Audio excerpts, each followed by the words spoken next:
বিদ্যালয়ের সম্মানিত শিক্ষক, শিক্ষার্থী সবাইকে আমার আন্তরিক সালাম। আসসালামু আলাইকুম। কেমন আছেন আপনারা? আলহামদুলিল্লাহ, আমিও ভালো আছি, সুস্থ আছি।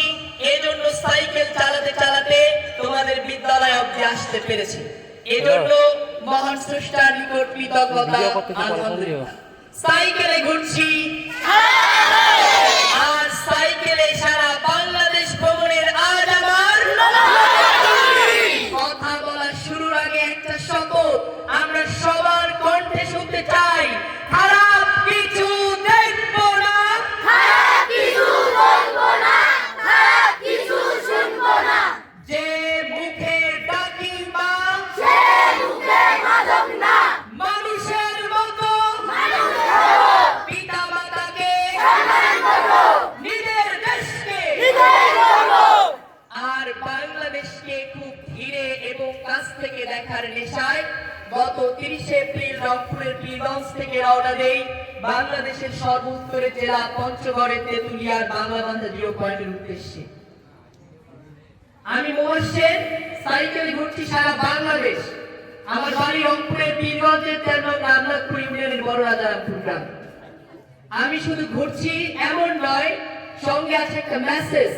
If nature survives we survive. প্রকৃতি বাঁচলে আমরা বাঁচব। তোমরা নিশ্চয়ই অবগত আছো, বর্তমান সরকারের মাননীয় প্রধানমন্ত্রী তারেক রহমান আগামী 5 বছরে 25 কোটি গাছের চারা রোপণের উদ্যোগ গ্রহণ করেছে। If you want to save, if you want to protect our planet Earth, you have to plant a lot of trees. গাছের কোনো বিকল্প নাই। আর ভবিষ্যৎ প্রজন্মকে নরকের হাত থেকে বাঁচার জন্য আমাদের সবার পার্টিসিপেশন প্রয়োজন। গভর্নমেন্ট একাই কিছু করতে পারবে না, আমার একার কোনো কিছু কাজ এখানে নাই, সবার অংশগ্রহণ প্রয়োজন। সবাই মিলেই এই নিজের দেশকে নিজেই গড়ব। আরেকটা কথা, একটু আগে আমরা শপথ করলাম, যে মুখে ডাকি মা সেই মুখে মাদক না। আর মাদক এই যে একটা সিগারেট কিন্তু বড় নেশার জন্ম দেয়।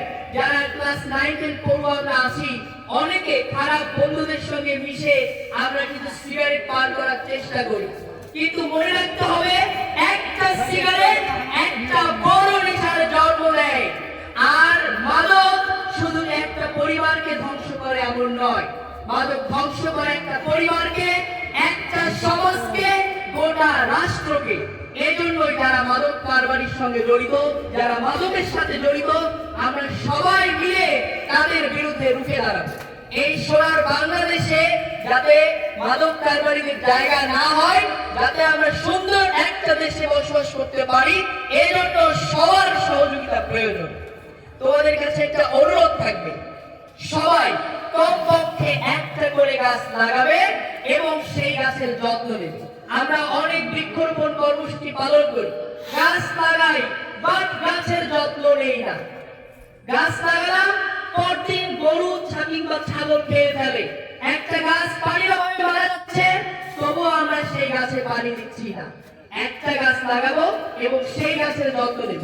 এবং পরিবারের যতজন সদস্য আছে, কয়টা করে গাছ লাগানোর চেষ্টা করবো। 3 জন সদস্য 3টা গাছ, 4 জন সদস্য 4টা গাছ। এবার সুন্দর একটা বাংলাদেশ গড়তে কিন্তু সবাইকে এগিয়ে আসতে হবে।